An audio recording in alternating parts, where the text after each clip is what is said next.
Hey guys, welcome back to my channel. This is Ritika Singh. So guys, आज मैं आपके साथ एक न्यू यूनिवर्सिटी लेके आई हूँ, तंबोव स्टेट यूनिवर्सिटी। बहुत से लोगों का ये क्यूरीज रहता है कि हमें थोड़ा अच्छे बजट में यूनिवर्सिटी चाहिए, यूनिवर्सिटी पुरानी चाहिए, ऐसी यूनिवर्सिटी चाहिए जिससे इंडियंस पास आउट हो चुके हैं, जिनकी एफएमजी पासिंग रेशियो अच्छी है। सो गाइज, अब हम बात करते हैं कि तंबोव स्टेट मेडिकल यूनिवर्सिटी कहाँ पे लोकेटेड है। तो तंबोव स्टेट मेडिकल यूनिवर्सिटी जो है वो तंबोव सिटी में लोकेटेड है, और ये जो सिटी है वो मॉस्को से 400 किलोमीटर के डिस्टेंस पे है। सो अब हम बात करते हैं कि ये यूनिवर्सिटी क्या क्या चीज़ों से अप्रूव्ड है। फर्स्ट ऑफ ऑल, ये यूनिवर्सिटी WHO अप्रूव्ड है, ECFMG अप्रूव्ड है, और ये यूनिवर्सिटी कम्प्लीटली NMC के गाइडेंस को फॉलो करती है। और ये यूनिवर्सिटी में कम्प्लीटली 6 ईयर इंग्लिश में आपको पढ़ाया जाता है। एंड देन मैं आपसे बात करती हूँ कि ये जो यूनिवर्सिटी थी वो एस्टेब्लिश्ड हुई थी 1917 में। ये यूनिवर्सिटी 106 ईयर्स ओल्ड है, और इसकी जो कंट्री रैंकिंग है वो है 145, एंड देन इसकी वर्ल्ड रैंकिंग जो है वो है 4844। सो गाइज, अब हम बात करते हैं कि क्या इस यूनिवर्सिटी में कब इंडियन बैच फर्स्ट आई थी। तो फर्स्ट इंडियन बैच जो आई थी वो थी 2009 में, एंड जो पास आउट बैच हुई थी वो हुई थी 2015 में, और इसकी एफएमजी पासिंग रेशियो जो थी वो थी 40%।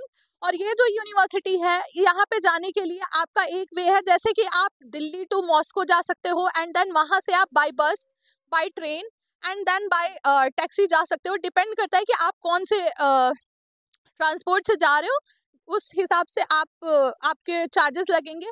सो अब हम बात करते हैं यूनिवर्सिटी के इंफ्रास्ट्रक्चर के बारे में। तो यूनिवर्सिटी का जो इंफ्रास्ट्रक्चर है वो काफ़ी अच्छा है, क्योंकि वो ऑलरेडी बहुत से बैचेस को पढ़ा चुके हैं, तो उन्हें इतना आइडिया है कि इंडियन बच्चों से कैसे डील करना है, कैसे पढ़ाना है।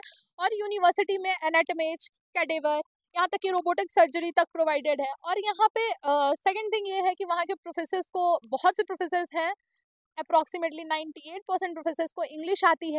सो गाइज, आप जैसे कि अब बहुत से यूनिवर्सिटीज़ का सुने होंगे कि वहाँ पे इंडियन हॉस्टल की बहुत ज़्यादा प्रॉब्लम है। आप अगर आ रहे हो तो फ्लैट लेके रहो या फिर प्राइवेट हॉस्टल में रहो। तो इस यूनिवर्सिटी में ऐसा सीन नहीं है, यहाँ पे गवर्नमेंट हॉस्टल अवेलेबल है। एंड देन बहुत से पेरेंट्स का और स्टूडेंट्स का ये भी क्यूरी रहता है कि क्या यहाँ पे इंडियन फूड अवेलेबल है, मतलब इंडियन मेस अवेलेबल है या नहीं। तो यहाँ पे इंडियन मेस भी अवेलेबल है। ये डिपेंड करता है कि आप सेल्फ कुक करना चाहते हो या फिर आप मेस लेना चाहते हो, वो आपकी चॉइस है। एंड देन अब मैं बात करती हूँ यहाँ के वेदर की। तो यहाँ का वेदर काफ़ी अच्छा है। मैं तो रहती साइबेरिया में हूँ, बट मैं मॉस्को भी जा चुकी हूँ पहले, तो मैं मॉस्को की बात करती हूँ। मॉस्को में साइबेरिया पार्ट के कंपेयर में मॉस्को में काफ़ी ठीक ठंड होती है, मतलब कम होती है। एंड देन अगर आप रशिया आ रहे हो तो प्लीज़ मेंटली प्रिपेयर्ड होके आओ, क्योंकि रशिया में ऐसा नहीं है कि ठंड होगी ही नहीं। सो अब हम बात करते हैं कि यूनिवर्सिटी की जो बजट है वो कितनी आएगी। यूनिवर्सिटी की जो बजट है वो है अप्रॉक्सीमेटली 3,50,000 थी पिछले साल 2024 बैच के लिए। अभी 2025 बैच की अभी फ़ी नहीं आई है। जब फ़ी आ जाएगी तो मैं आपको एक और वीडियो में अपडेट कर दूंगी। एंड देन हम बात करते हैं लोगों का, बहुत से लोगों का क्वेश्चन होता है कि हम तंबोव ही क्यों चूज़ करें। तो जैसे कि मैं आपको बता सकती हूँ कि क्लाइमेट की वजह से आप चूज़ कर सकते हो। अफोर्डेबल यूनिवर्सिटी है, 22 to 23 लैक्स के बीच में आपका हो जाएगा। एंड देन ये जो यूनिवर्सिटी है इससे बहुत से इंडियंस पास आउट हो चुके हैं। पुरानी यूनिवर्सिटी है काफ़ी, WHO अप्रूव्ड है। एंड देन इसका काफ़ी ज़्यादा इंफ्रास्ट्रक्चर सही है, पेशेंट फ्लो वगैरह सारी चीज़ें अच्छी है। So guys, like, share and subscribe my channel. ऐसे ही आप सबके साथ मैं अलग अलग यूनिवर्सिटीज़ लेके आती रहूँगी। Thank you very much.